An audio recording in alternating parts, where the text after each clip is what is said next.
Hello everyone, peace be upon you. Before we begin, don't forget to hit the like button and subscribe, and stay with me until the end of the story. Also, leave a comment telling me which city and country you're watching from. I'd love to see how far my story has reached. For those of you who have already subscribed, I sincerely wish you good health, ease in all your affairs, abundant blessings, and may all your hopes and dreams come true. Amen. Now, let's begin the story. The transport rattled to a halt and a sheet of desert dust lifted like a curtain across the flat, sunburnt land. Utah heat pressed down from a wide, white sky. Natalie Cross stepped off last, boots sinking into grit beside the faded sign stenciled Fort Granite Ridge. Her rucksack rode high between the shoulder blades, rifle case balanced in one hand, the other hand steadying the brim of her cap as the gusts tried to snatch it away. The air smelled like hot metal and chalk. Wind flags along the perimeter line tugged, flicking east, then lazily back again. She clocked them without moving her head. Faces turned. A couple of snorts, a smirk she didn't bother returning. Corporal Dean Harlow leaned on a duffel with that easy, careless posture people use when they want to look like they've seen it all. Sergeant Luke Ramirez gave a quick nod, neutral, maybe curious. Above them, a watchtower cut a square into the glare. Somewhere deeper in the range, a shot cracked and rolled out into the open like a thrown stone. Captain Andrew Keller's voice came from the platform, no microphone, didn't need one. Years of command had sanded it flat and loud. He laid out the next 8 weeks the way a carpenter lays out a ladder, rung by rung, precise, unforgiving. Sleep short. Run long. Eat when told. Shoot when ready, not when eager. If you're here to be famous, he said, the nearest highway is west. If you're here to do work, you'll earn it one breath at a time. Eyes moved down the line and paused on Natalie for a blink, not long enough to be a challenge, just a note taken and filed. Barracks Delta 3 was colder than the outside by exactly the thickness of a steel wall. The room wore the usual perfume, gun oil, laundry detergent trying and failing to beat dust. Bunks 2 by 2. Gear lockers dented from other lives. Natalie picked the corner bunk that let her see both the door and the single narrow window. Habit, not paranoia. She unrolled her kit the same way she had 100 times, notebook, cleaning rod, torque wrench, spare batteries, a pair of tan gloves smoothed flat. Her hands worked with quiet economy, the kind that doesn't ask for attention. Dean's laugh carried over a line of lockers. It wasn't the cruel kind yet, more like a test balloon. New place, same game. Ramirez's voice in the mix had a calmer texture. Keller walked through once, eyes moving, making notes no one would hear until it counted. When the door closed, the room exhaled and the low talk started again, dominoes tipping across metal frames. At Echo Sector, the distance opened like an empty runway. Targets hid in the shimmer, squares of steel that looked like ghosts when the mirage stood up and walked. Wind poles winked their ribbons. The dirt tasted like salt when it got on your lips. Natalie traced the terrain with her eyes, the shallow dip at 800 meters where heat pooled, the faint rise beyond that made rounds climb more than you'd think, the pale notch in the ridge that could funnel crosswind at odd angles mid-morning. She didn't write yet. First you look until the map draws itself. Evening swung in fast like it always does in dry country. Shadows pulled long. Keller ran them through admin and safety, then turned them loose to prep. Ramirez drifted by Natalie's table, not to hover, just to share space the way people who've done hard jobs learn to do. Dean passed too, glance snagging on the neat rows in her notebook. He kept walking. Everyone had their tells, she filed his away with the rest. Later, she hiked the short cut to Observation Ridge.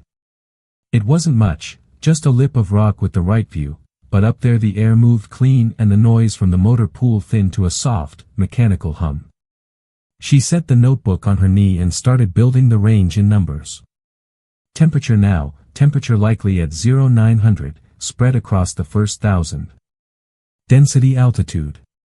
Typical gust pattern on a light southerly. Nothing fancy, just bricks stacked slow so they hold when the wind pushes. In her head she could still hear the clipped Montana winter where she learned to shoot, a colder sky, pine close enough to drink the sound. Her father's voice never tried to be profound, it was just steady.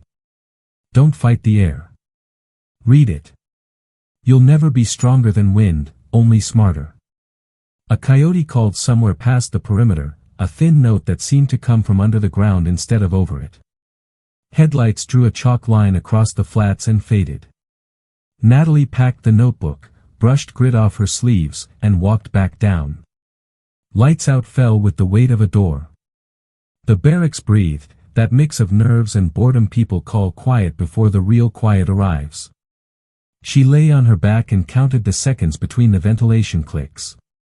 The first day is always a handshake you don't control. Tomorrow the work would start to answer.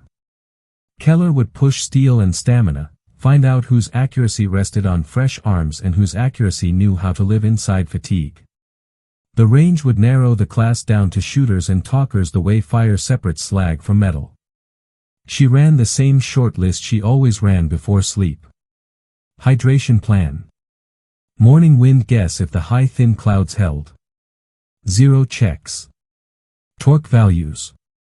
Sequence of operations for a simple course of fire, then the contingencies for when simple gets broken by heat, or hurry, or the wrong kind of pride.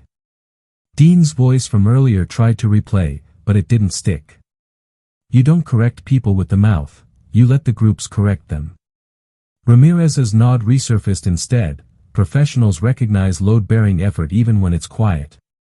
In the black just before sleep, the bass shifted to its night rhythm. Somewhere, an instructor shot a string under nods, the suppressed thunk stepping out into the dust. Natalie pictured the wake each bullet left in the air, the thin, invisible path through chaos. You don't force paths like that, you trace them and then commit. She exhaled slow and let the day slide off. Morning would come hard and dry. The sun would lift, the mirage would stand, and wind would begin telling the truth to anyone willing to listen. She planned to listen. And when it was time to speak, she would do it the only way that counted here, one clean shot at a time, and morning came daring her to prove it. The sun rose hard and white, lifting heat off the flats like breath from an engine block. Keller had them on the line before the coffee finished working, boots squared to gravel, rifles cased but ready.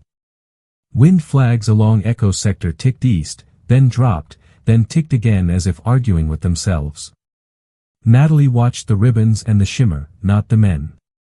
The range, not the noise. Keller ran the first string at 600, prone, slow fire to make the rust squeal. The line cracked alive. Brass spun. Spotters called corrections with clipped, unromantic math. Groups opened and closed like fists. Natalie let her cheek settle into the stock, found that narrow, honest place where breath becomes a metronome, and pressed. Impact stacked. No talk, no flourish, just work finding its own level. By 9, the mirage stood up and began to walk. Shooters who looked good at dawn started chasing ghosts by mid-morning, tugging at turrets, blaming luck. Dean kept his swagger but his groups drifted with the heat, he tightened his jaw and masked it with a shrug you learn in rooms where the wrong kind of pride gets fed. Ramirez moved like someone who understood pace, steady, no waste, no show. Keller paced behind them, hands behind his back, eyes taking inventory. When he stopped near Natalie's mat, he didn't say much. He didn't have to. A dry, hold, here, a good, there. Approval in that place never travels with volume. Hydration, shade, then kneeling strings at 800. Gravity and muscle fatigue started their quiet sabotage. Natalie's wrists burned, shoulders whispering the familiar complaint that means you're working where you're supposed to be. She adjusted stance, shortened her natural point of aim, let time grow between shots until the reticle stopped breathing harder than she was. Steel answered with that sweet, flat note the desert carries farther than it should. After chow, Keller posted prelims on a fold-out board by the armory. Names climbed, fell, bunched. Dean sat high but not top. Ramirez close. Natalie above them by a hairline you could measure with calipers. The room took that in with the complicated silence of people revising private stories. A joke tried to rise and died halfway. Respect doesn't arrive with trumpets, it seeps in around the edges and makes people check their own feet. Afternoon turned ugly on purpose. Crosswinds cut diagonal. Positions shifted to seated, then standing with sling. Mirage boiled. Keller walked the berm and let the air do the teaching. Misses multiplied.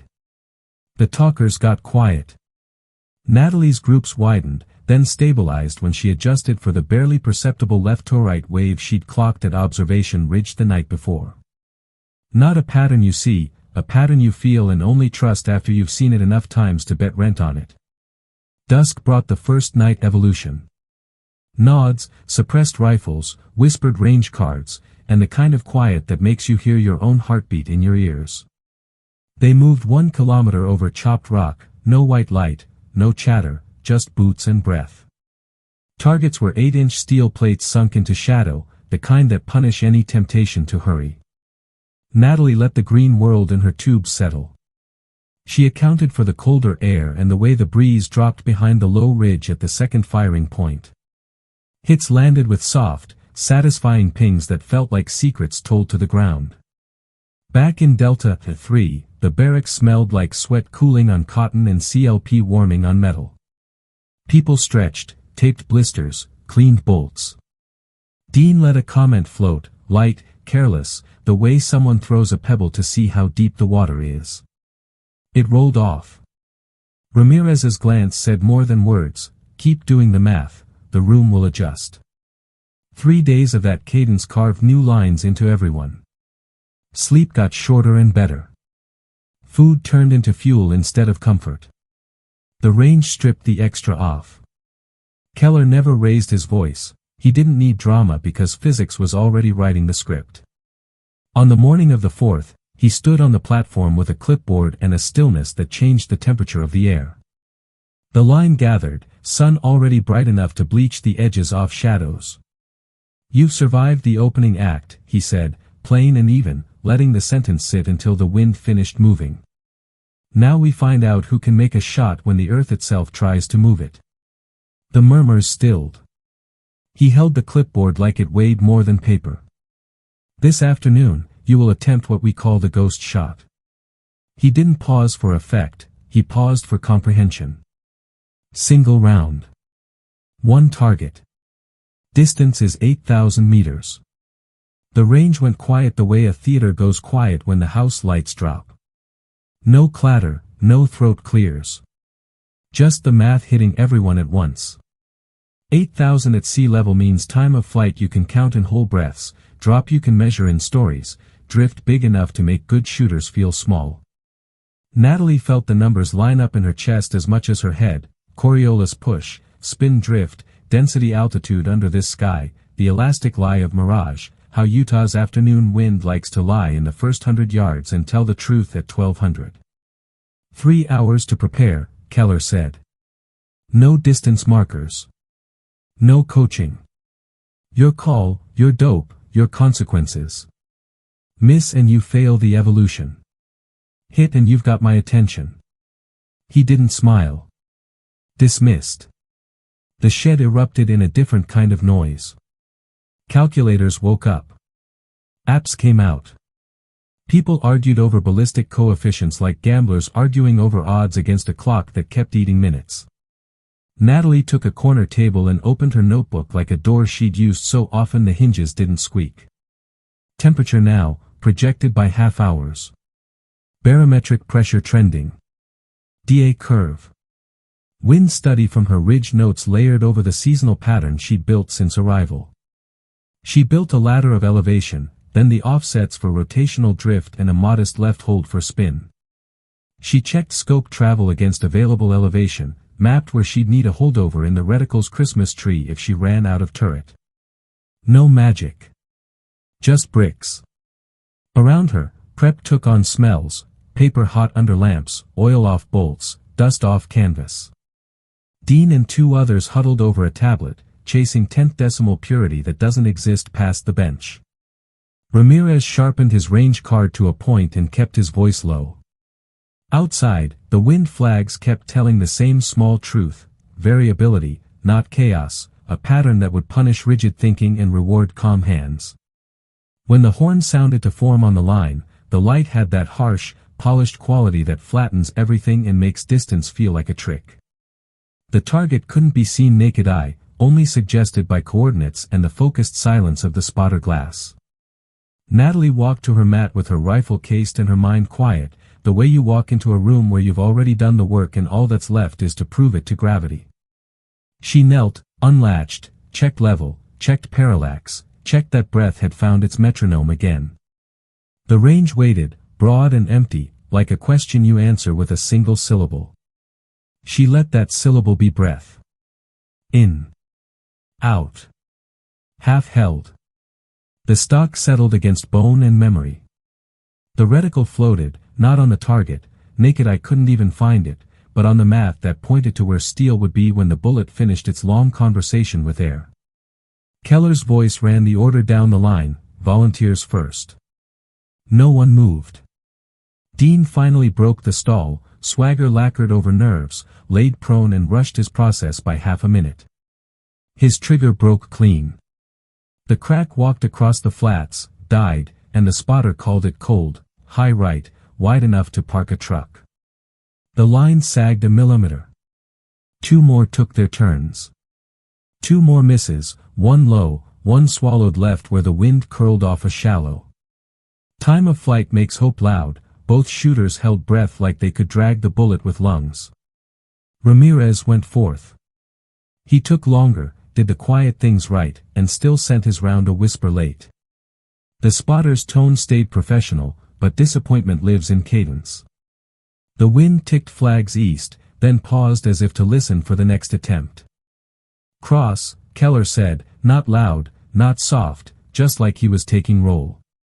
She slid into place as if the mat had been cut for her.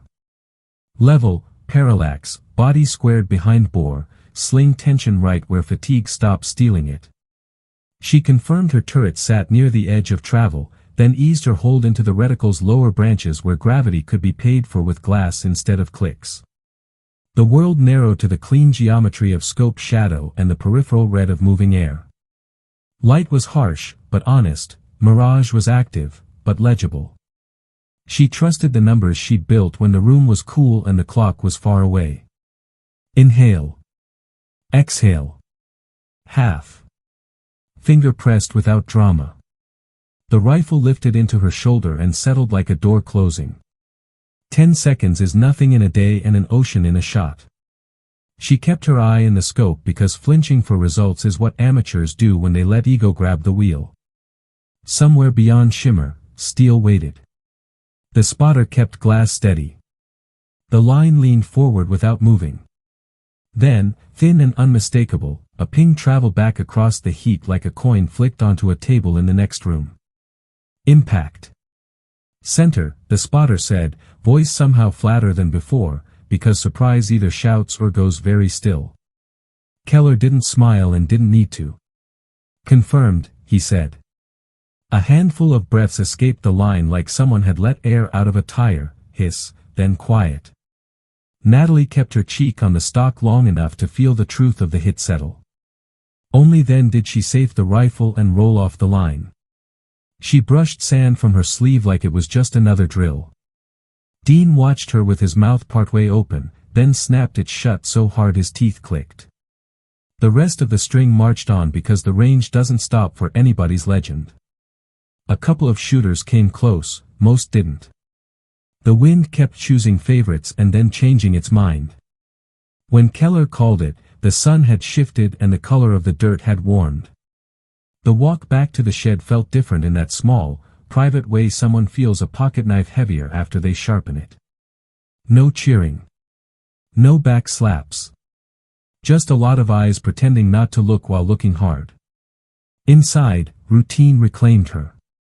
Rifle open, bolt out, bore checked, copper fouling addressed in measured passes.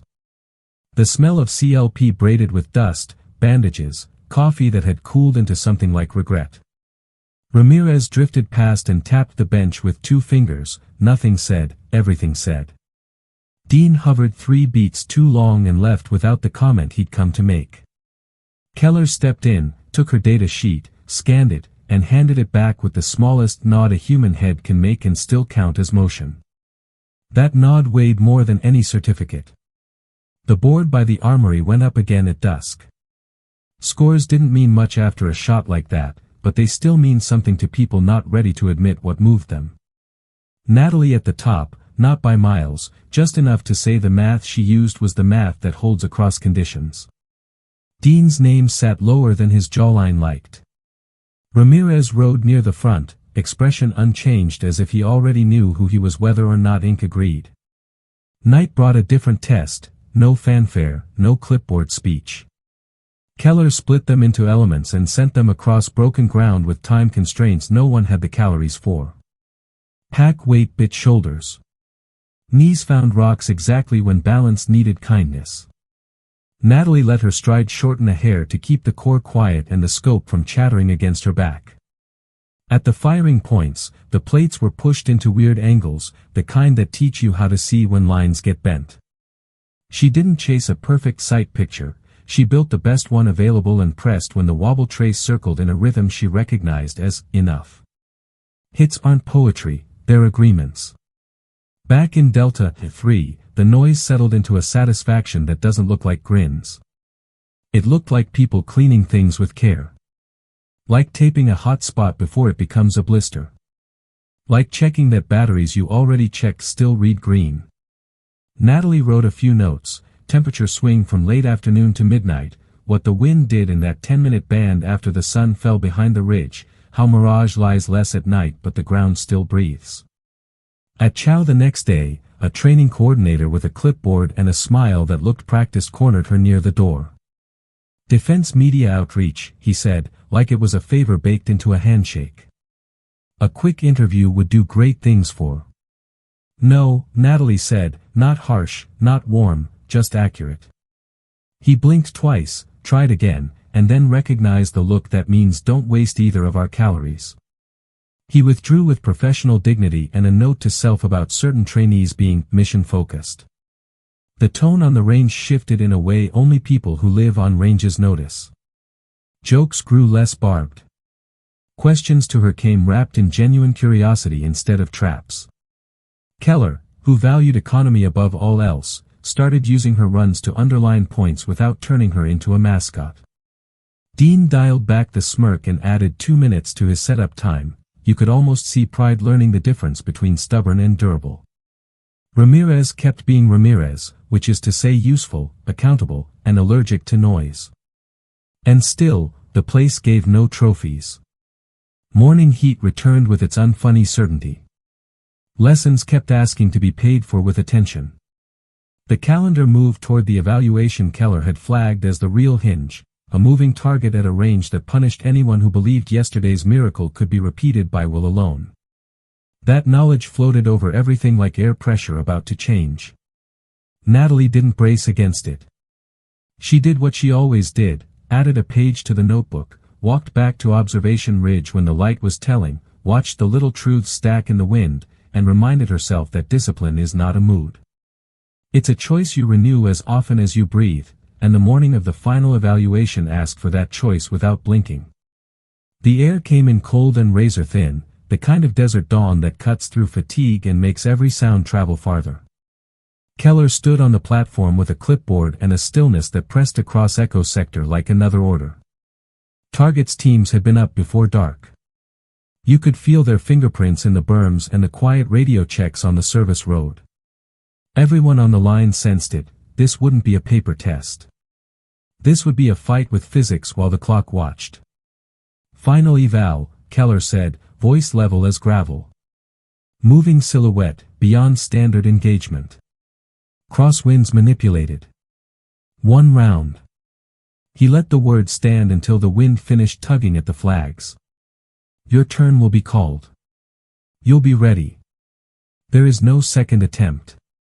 The range changed temperature without the sun moving. Jokes died. Even Dean, who could staple a smirk to panic, stripped his setup down to the plain bones. Ramirez rolled his shoulders, stretched the stiffness out, and kept his eyes relaxed, the way pros preserve oxygen. Natalie checked the rifle like it was a sentence she planned to say once and clean. Level true. Parallax set for deep. Sling tension to bite and support, not choke. Turret at 0 with holds mapped in glass for where gravity would cost more than elevation could pay. In the margin of her mind, she reread notes from observation ridge, wind split at the 800 dip, false calm at 1200 where the low-cut kneecap drift, minor right push from spin at this latitude, DA trending down with the early cold. Names went out of Keller's mouth and onto the mat.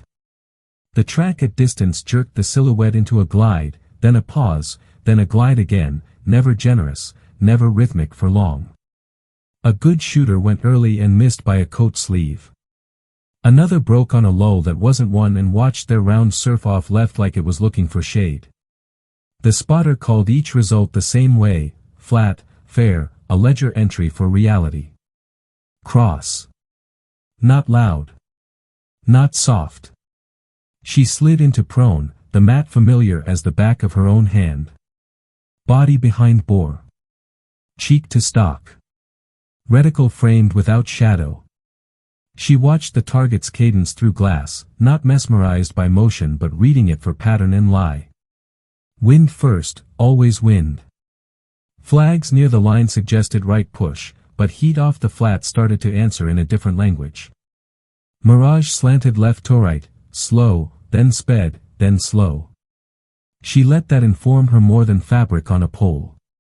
Far out, the silhouette's glide picked up a tiny hitch at midpoint, track not perfectly level, likely a small rise. That meant dwell time slightly longer there. That meant opportunity if she let patience be smarter than nerves. She built a lead that wasn't theatrical. People make religion of lead, in truth, it's a polite negotiation between distance, target pace, and what the air is about to do. She stacked the values, elevation paid with reticle holds, wind with a careful left hold she could squeeze a breath wider if the shimmer told her to. Inhale. Exhale. Half. The trigger broke like it always does when everything before it is honest. The rifle pressed back and settled. She stayed in the scope, rode the wobble down to stillness, watched the long arithmetic happen in real time. The bullet had a life to live out there, 10 heartbeats long, and none of them cared about hope. The ping, when it came, wasn't loud. It was delicate and final, a bell struck in another room. The silhouette lurched, not dramatic, just convicted. The spotter didn't change tone. Impact, center. Keller's binoculars stayed up a second longer, then lowered with the discipline of a man who doesn't clap for gravity doing what it was asked. Confirmed, he said. No smile. A smaller thing, respect, precise as a stamp. Natalie's cheek stayed on the stock an extra beat. That was ritual and verification both. She safed, came off the gun, brushed grit from her sleeve, and slid the bolt to inspect brass because habits keep legends from melting into noise. On the periphery, you could feel the group decision tilt. Not a cheer. Cheering is for games. This was something else, the collective exhale of people who just watched the work do exactly what it said it would under conditions designed to make it fail. The evaluation kept grinding because no one shot ends a schedule. Keller called the rest. Misses outnumbered splashes, the wind climbed mean and got personal.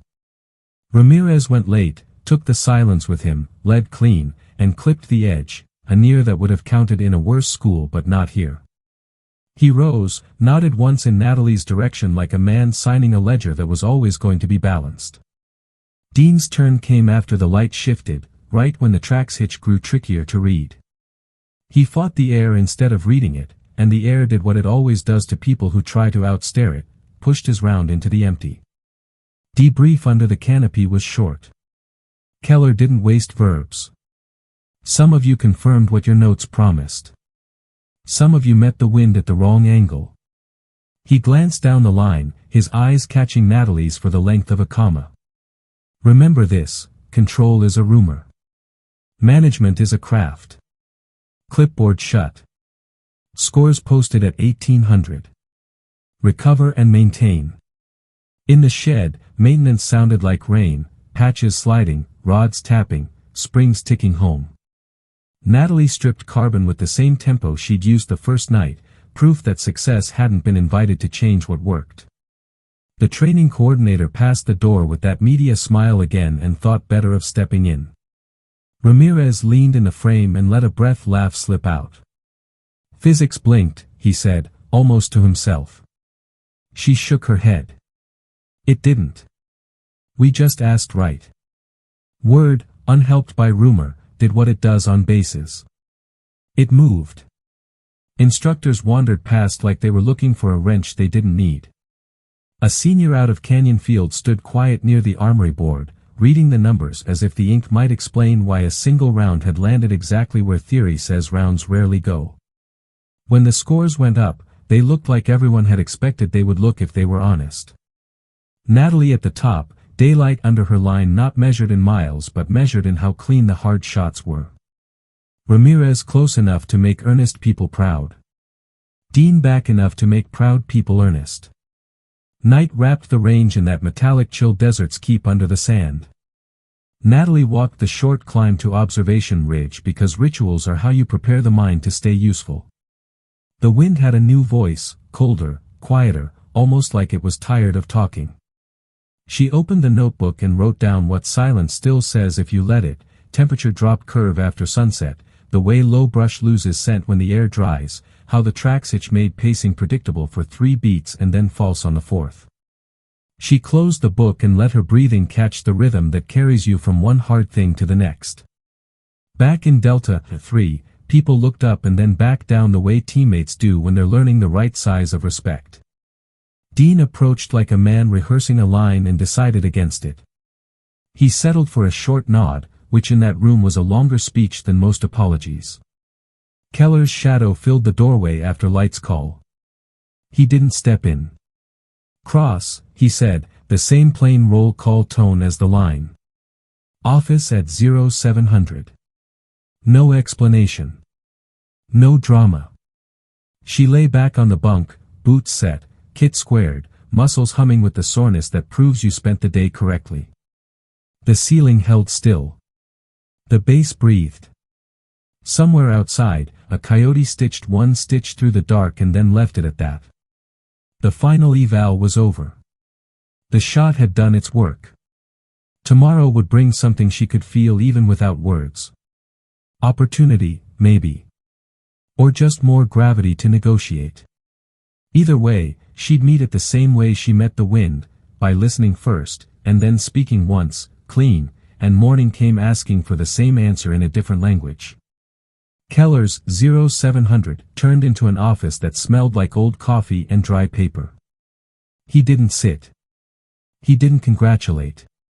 He stood there like a level on a workbench and let silence check if she'd wobble. You did what you wrote, he said at last, like he was signing a maintenance tag. That matters here. A beat.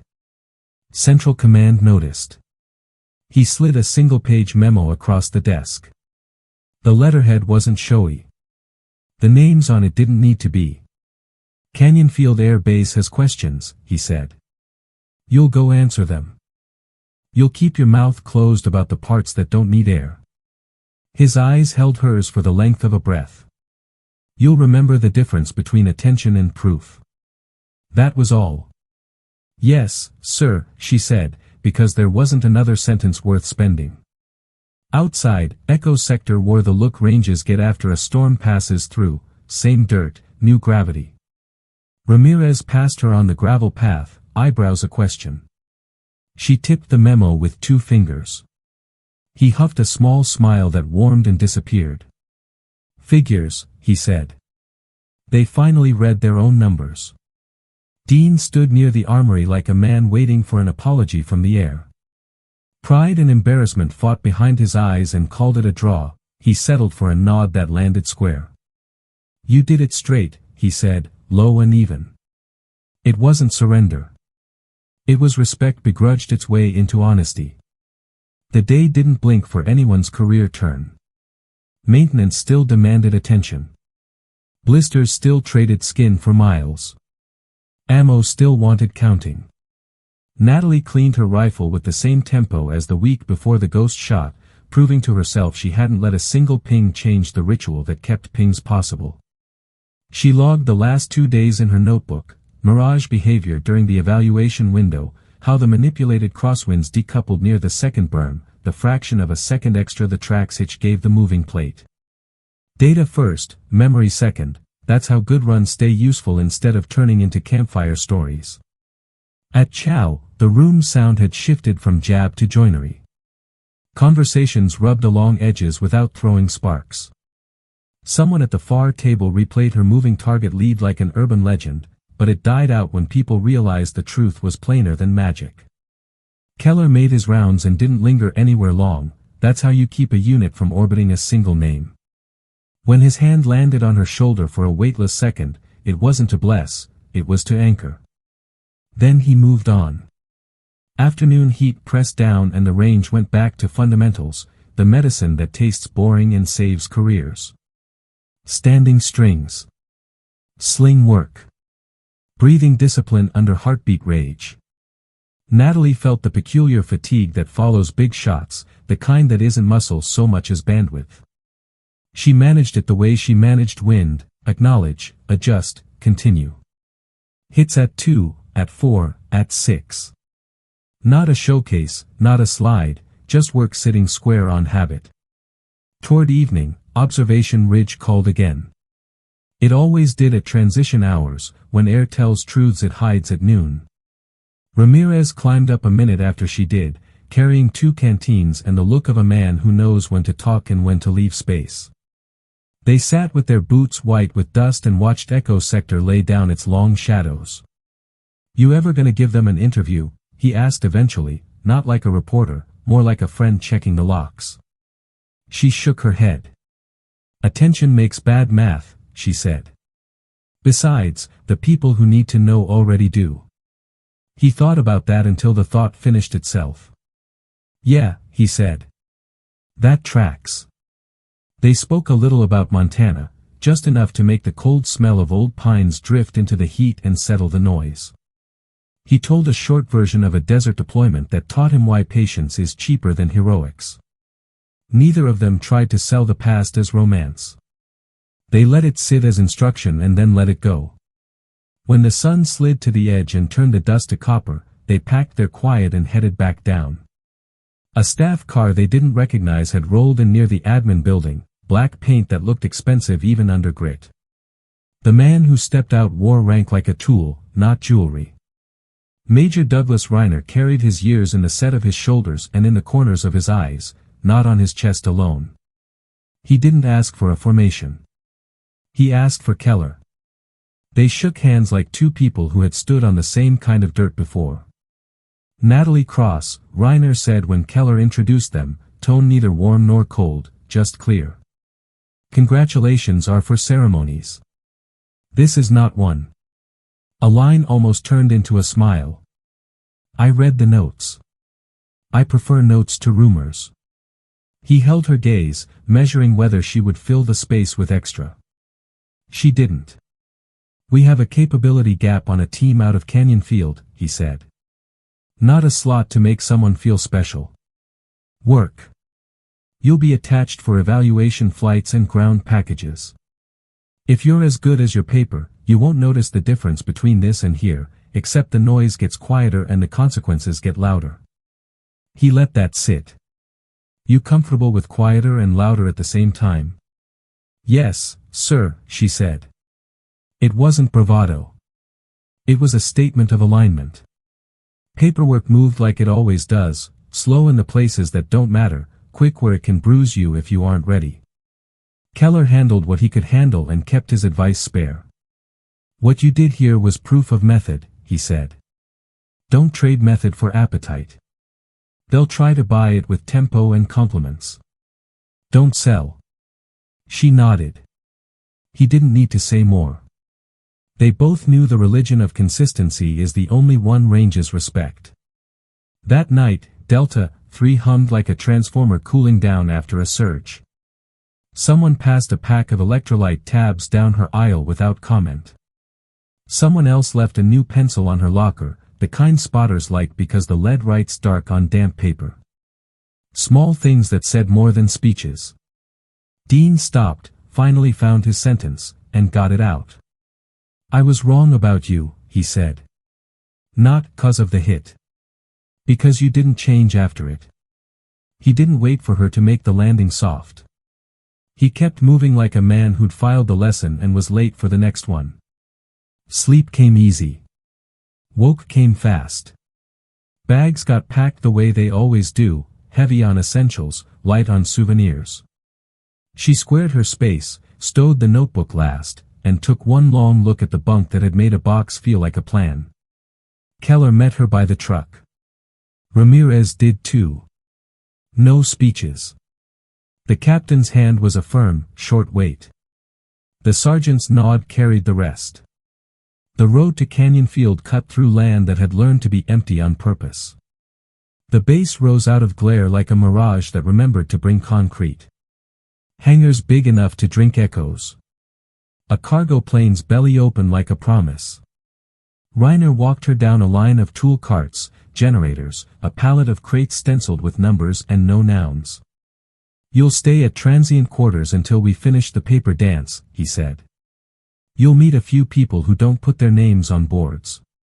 You'll show them you can be trusted to do the job and to shut up about the job. Same test as every place worth your time." She set her bag down on a bed that felt exactly like every bed in her life since Montana, thin, serviceable, honest. Out the window, the flight line baked under a sun with no patience and the first stars prepared to cut holes in the dark. She opened the notebook and wrote the date, the elevation, the smell, jet fuel braided with dust and a little ocean of solvent, and a single sentence: "The work doesn't care where you do it, only that you don't pretend it's about you." Back at Fort Granite Ridge, her name would keep moving through campus like wind through grass, quiet, constant, reshaping without fanfare. Instructors would point to a plate with a scar at 8,000 and say, "Some days the air lets you if you earn it." Recruits would argue whether the story had grown an inch in the telling. The ridge would hold the sunset the same way, and the flags would keep telling truths to anyone who bothered to look up from their ego long enough to read them. At Canyon Field, the night shift rolled past her door like a tide, carts squeaking, boots choosing soft places on concrete, voices kept at that particular level where confidentiality is muscle memory. She closed the notebook, set it under the edge of her pillow like always, and let breath find the even tempo that turns plans into sleep. Tomorrow would be a meeting room that pretended not to be a meeting room, maps that weren't labeled, and men and women who knew the difference between theater and craft. She'd listen first. She'd say little. And when it was time to contribute, she'd do it the way Keller's range and her father's winters had taught her, by reading the air, paying gravity's bill, and letting a single clean action speak for an entire day, and that was the rhythm she carried into Canyon Field. The base woke before the sun, a low, practical hum of carts and compressors and voices pitched to the volume of trust. Briefing rooms were plain on purpose. The table was scarred wood under a sheet of plexiglass, corners taped, edges honest. Reiner stood at the head, not to dominate, to keep time. Maps that didn't call themselves maps lay under plastic, contour lines like veins. He didn't say mission. He said package, said window, said weather, because nouns matter here and sloppy ones waste lives.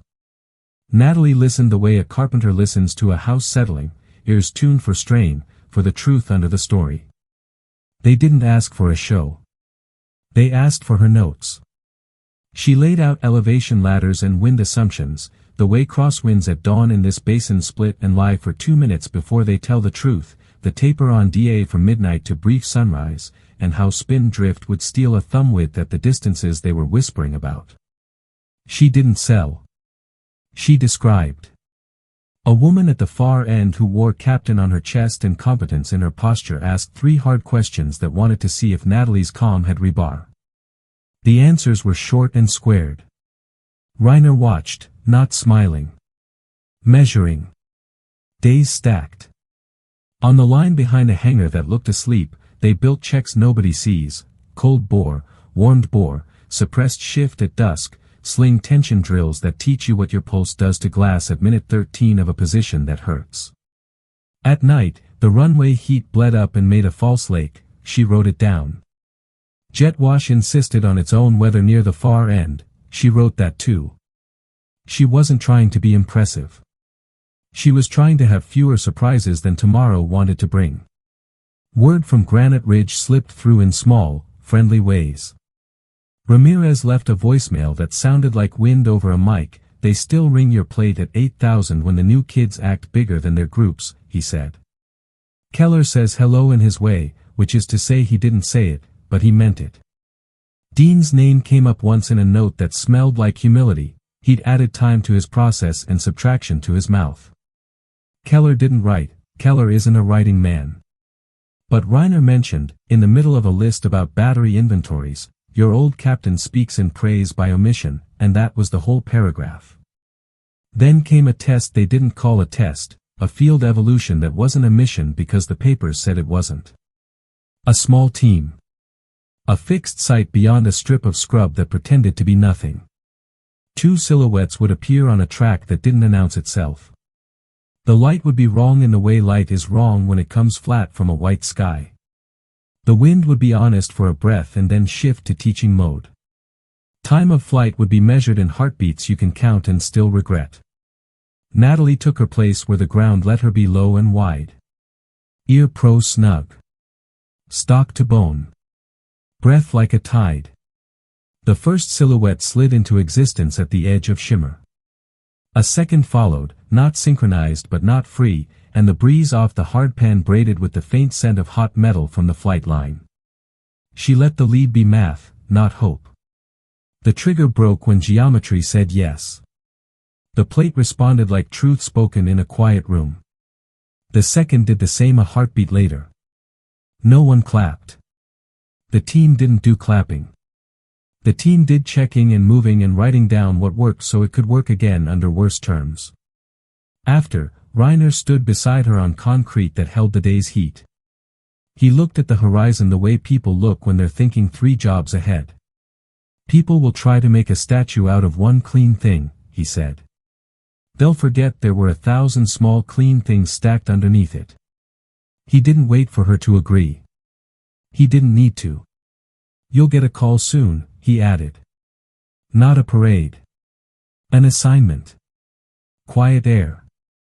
Loud consequences. Keep your head where your notebook is. Then he left her with the sound of a generator idling and the distant, tired bark of a dog whose job was to tell mice they were out of line. Nights in transient quarters felt like the barracks had learned different manners. She could hear the flight line breathing through the window frame, steady and mechanical. She'd open the notebook and let ink make a spine out of memory, small truths written neat enough to find again under stress. She wrote about Bozeman once, briefly, pencil marks thin where the paper had softened under an old coffee mug.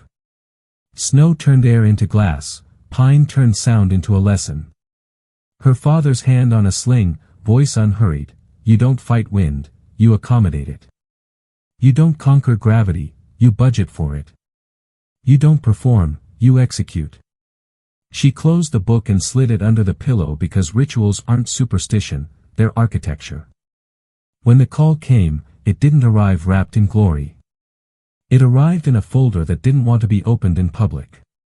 A name she didn't repeat. A place you'd call empty if you were careless. A window that wasn't a window so much as an apology from weather to timing. She packed the same way she always had, heavy on water and tape and batteries, light on anything that told a story about her. Before wheels up, she stood 20 seconds beside the tail of a plane and watched exhaust unspool like a river you couldn't step in twice. She didn't pray for hits. She prayed for clarity, to see what was in the air without wanting it to be something else. What happened after belonged to the parts of a life that don't go on boards. But the shape of it looked like craft. A ridge that cut wind in half. A target that didn't care what anyone deserved. A shot that got asked once and answered once. A long, Slow exhale into a silence that meant, paid. Weeks later, she returned to Granite Ridge on a logistics hop that made a lazy circle through 4 pieces of sky. No ceremony. The dirt smelled the same. Echo Sector had new scars, old lessons. Keller's voice hadn't changed. Ramirez had a few more miles behind his eyes and the same good way of standing near without crowding. Dean's handshake landed square. Someone new asked Natalie if the 8,000 story was true. She pointed at the plate and said, "Ask the steel." Then she walked the short path up to Observation Ridge because some places need to recognize you and be recognized back. The wind cut easy, then twisted, then settled, a conversation with an old friend who doesn't do gossip. She left as quietly as she'd come, which is the only way to leave a place that taught you not to mistake noise for proof. Canyonfield welcomed her with that same practical hum. Reiner's nod was the whole report. The team looked up for half a second and then back to their tools. The work doesn't clap. It calls again. If there's a lesson that survives the dust and the paperwork and whatever people call legend after they forget the details, it's small on purpose. Precision isn't a talent, it's a posture. Respect the environment. Pay gravity in advance. Let wind speak first. Write things down while they're still fresh enough to be useful. And when it's your turn, on a line, in a hangar, under a sky that refuses to be theatrical, speak once, clean. The world won't always cheer.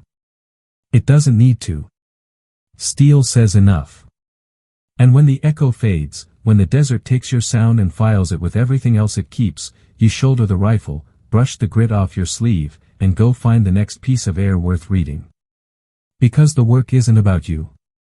It's about the one quiet moment you earn by being ready, and the way that moment makes a noisy world hold still.